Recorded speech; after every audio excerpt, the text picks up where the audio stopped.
reto que tienen, bajo nuestro punto de vista, los bancos centrales en el contexto actual es cómo los bancos centrales van normalizando o anuncian una normalización de sus políticas monetarias sin, por un lado, digamos, estropear el rebote económico y, por otro lado, tratando de controlar la inflación, ¿no? O sea, es un poco ese equilibrio inestable, este gráfico.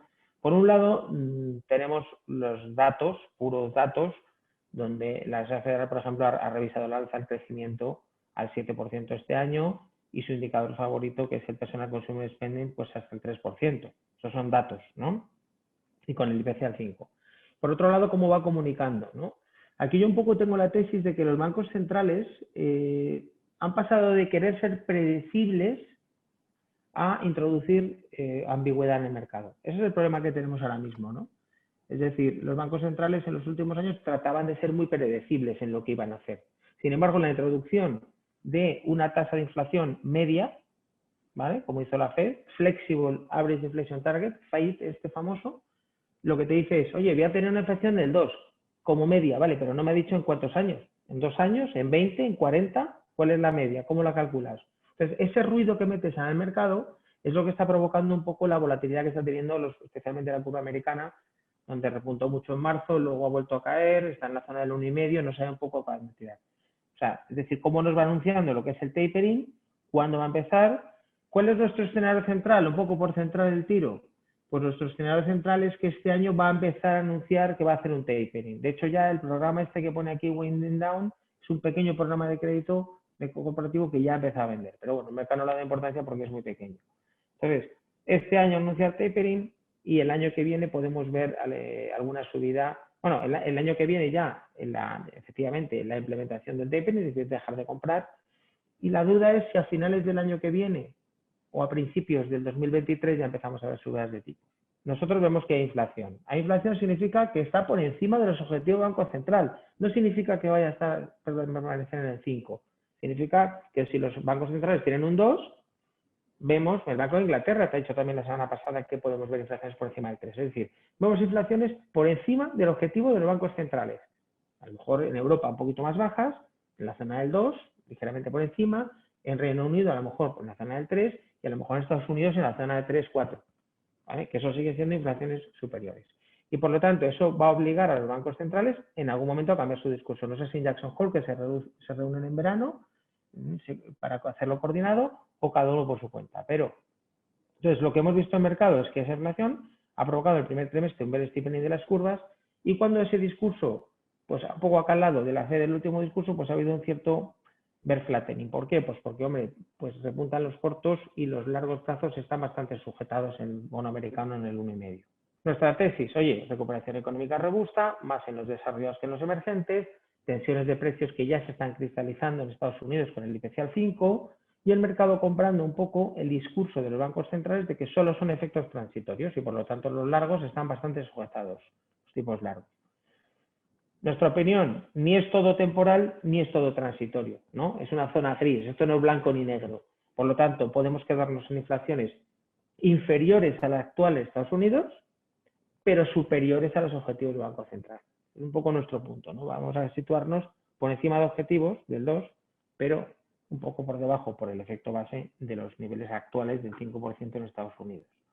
Y para mí la clave es un poco la última frase, es decir, cuanto más tarden los bancos centrales en reaccionar y normalizar sus políticas monetarias, ¿qué es lo que están haciendo? Lo que están haciendo es tratar de errar, en vez de por el lado de subo antes de lo que debería, voy a preferir errar por subo después de lo que debería, o normalizo después de lo que debería, por apuntalar el crecimiento, apuntalar el empleo, etcétera. El riesgo que hay es que cuando tengas que subir tipos, lo vas a tener que hacer con más intensidad y más violencia de lo que te gustaría, porque llegas muy tarde y vas muy por detrás de la curva. Ese es un poco nuestro principal argumento. Esa recuperación, lo que decimos es que va a ser una recuperación muy potente en desarrollados y muy débil en emergentes. ¿Por qué?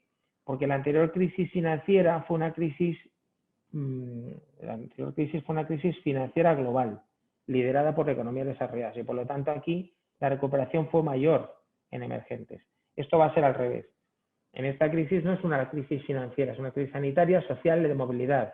Y por lo tanto, los bancos no son el problema, son la solución. Los gobiernos han implementado políticas fiscales muy expansivas, pero los sistemas sanitarios de emergentes están a años luz de los desarrollados.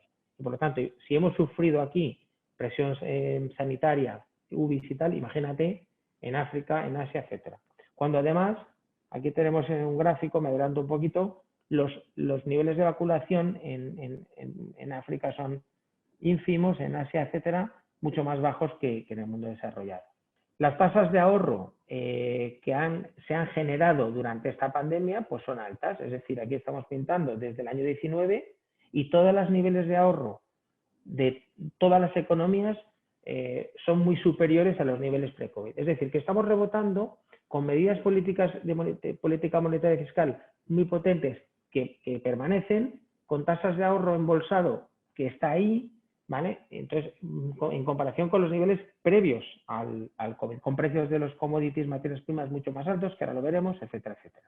Consecuencia, Estados Unidos va hacia el pleno empleo. Lo que pasa es que luego introduce también en su framework, ¿no? Pues otra ambigüedad, ¿no? El desempleo tiene que ser sostenible, tiene que ser, ¿no? Digamos, en todas las capas de la población, entonces se está metiendo ruido, porque la propia FED te ha dicho que el objetivo de desempleo es un 3,5, va a alcanzar un 3,5, que es más bajo del 4, que era el pleno empleo del anterior, del nivel pre-COVID, y si eso no le vale porque tiene que ser inclusivo y porque metes una variable ahí ambigua, pues claro, lo único que mete ruido al mercado. Pero está claro es que la tasa de desempleo de Estados Unidos se va a acercar al pleno empleo y va a tener muy poca justificación la FED para tener todavía políticas monetarias muy expansivas. Y luego los indicadores de precios, que vamos a meter aquí muchos, pues vamos a poner una gama de datos que te están apuntando a inflación. Empezamos por el que utiliza la FED, Personal Consumer Spending, que como decíamos antes estaba ya también en la zona del 3. Entonces han publicado el 5, el mayor nivel de inflación en 13 años, eso es así. ¿Hay factores temporales y coyunturales? Sí. ¿Hay efecto base? Sí. Pero luego también tenemos que ver que la inflación subyacente está al 3,8. Ahí estamos quitando muchos factores volátiles y estamos al 3,8, muy por encima del 2, que es tu objetivo.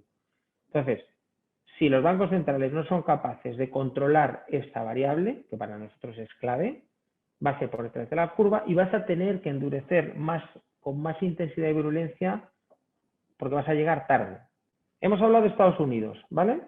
En Europa la situación la vemos diferente, en el sentido de que no hay una presión inflacionista tan acuciante, de momento estamos en la zona del 2, no descartamos que en Alemania se pueda acercar 3 y pico, 4%, pero digamos que aquí está un poquito más a raya, ¿vale? Por lo tanto, un poco quien va a liderar, pensamos, el movimiento de normalización de políticas por inflación va a ser Estados Unidos y Reino Unido antes que la eurozona. Pero también vemos muy difícil que no se contagie en los tipos largos, si hay un steepening de las curvas en Estados Unidos, en Reino Unido, etcétera, etcétera, que el boom sea inmune. Por lo tanto, tenemos una previsión del boom más en la zona del 0 que en la zona negativa y una previsión del boom americano más en la zona del 2 que en la zona del 1,5 actual. El posicionamiento que tenemos en las carteras, como he ido apuntando anteriormente, es corto en duración, hemos bajado a 2,25 porque tenemos esas coberturas que decíamos. En spread duration habíamos estado en 4, hemos bajado a 3,25, en los fondos cortos estamos en 0,7.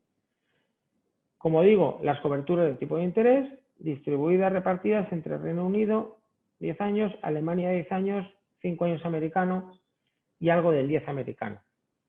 De liquidez, pues bueno, estamos un poquito más holgados, pues a la espera de oportunidades, porque esto es un mercado de oportunidades, de ir viendo lo que va saliendo caso por caso.